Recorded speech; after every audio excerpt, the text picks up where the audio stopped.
Welcome to my channel kids, Historico Hindi stories for kids. Let us learn with me. Watch and listen amazing stories. बरगद का एक विशाल पेड़ था. उस पर एक मैना अपना घोंसला बनाकर रहा करती थी. उस मैना की एक बड़ी पक्की सहेली कोयल थी. बरगद के पेड़ को छोड़कर एक आम के वृक्ष पर रहा करती थी.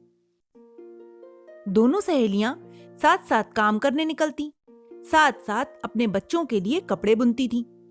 मैना जो भी पकवान बनाती थी तो कोयल के घर जरूर भिजवाती. इसी प्रकार कोयल भी मैना के यहाँ बढ़िया बढ़िया चीजें भिजवाती, फिर वह खाती थी. एक दिन मैना ने गोल गोल फूले फूले मालपुए बनाए. वह उन्हें तश्तरी में रखकर कोयल को देने निकली. बरगद के पेड़ की ऊपर वाली डाली पर एक धूर्त कौवा बैठा हुआ था. गरम गरम रस टपकते मालपुए देखकर उसके मुंह में पानी भर आया. उसका मन हुआ कि सारे के सारे मालपुए गपागप खाता ही चला जाए, पर उसे मैना से मांगने में शर्म आई. कुछ यह भी लगा कि पता नहीं वह देगी भी या नहीं. उसने तुरंत एक उपाय सोचा. वह तेजी से डाल से उतरकर मैना के सामने आया और बोला, नमस्ते मैना दीदी.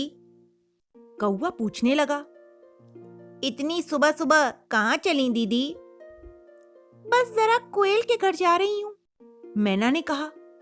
कौवा अपनी आवाज को थोड़ा और मीठा बनाकर बोला, ओहो मैना दीदी, तुम कितनी सुंदर हो, तुम कितनी अच्छी हो, तुम कितनी परोपकारी हो, तुम सबको कितना प्यार करती हो, तुम मुझे बड़ी अच्छी लगती हो.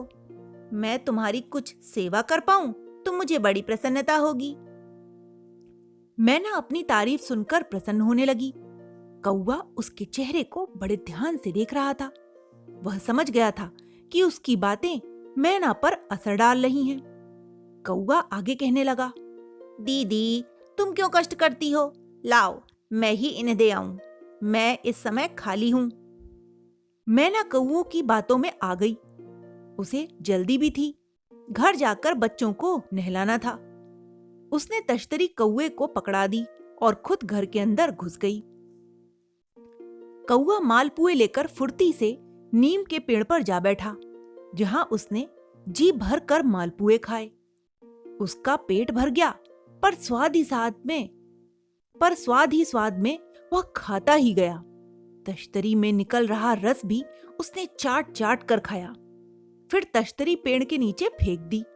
झरने पर जाकर आराम से ठंडा ठंडा पानी पिया. फिर नीम के पेड़ की कोटर में छिप कर सो गया. इधर मालपुए बनाने की खुशबू कोयल के घर तक पहुंच गई थी.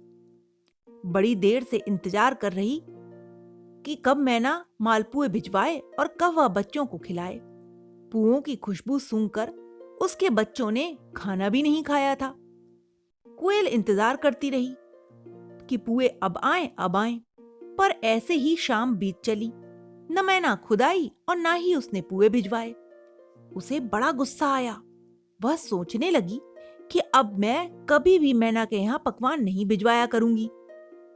कोयल गुस्से में भरी खाना खा रही थी कि तभी मैना आ गई. वह बोली, बहन जरा तश्तरी तो दे दो. कौन सी तश्तरी? कोयल ने मुंह फुलाकर बोला, अरे वही जिसमें मालपुए भिजवाए थे. कैसे मालपुए? यहाँ तो कोई कुछ नहीं लाया, मैना ने कहा. मैना समझ गई कि यह सब चालाकी कौवे की ही है. उसने कोयल को सारी बातें बताईं. कौवे ने यह शरारत पहली बार नहीं की थी. वह बड़ा ही आलसी था.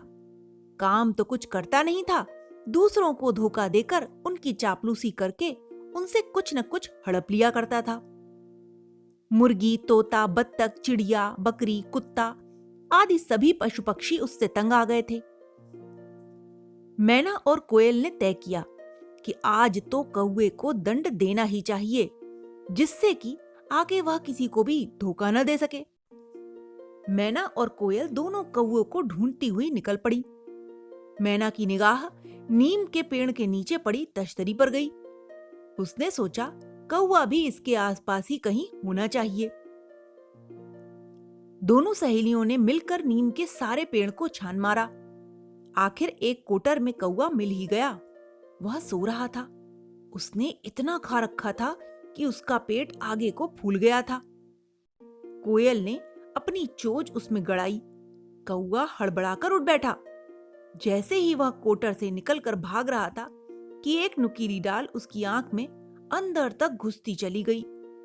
आंख से खून निकलने लगा।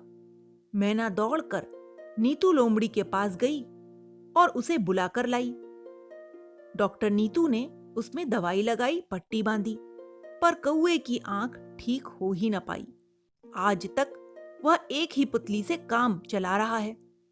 जंगल के सभी जानवर आपस में यही कहा करते हैं कि जो दूसरों का बुरा करता है, भगवान उसे दंड जरूर देता है।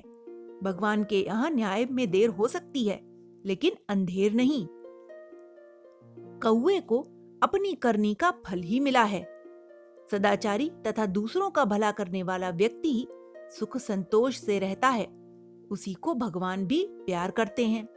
तो बच्चों, इस कहानी से हमें यही शिक्षा मिलती है कि हमें कभी भी किसी को धोखा नहीं देना चाहिए और स्वयं परिश्रम करके ही उसका फल प्राप्त करना चाहिए। Okay, bye. Subscribe my channel to watch and listen more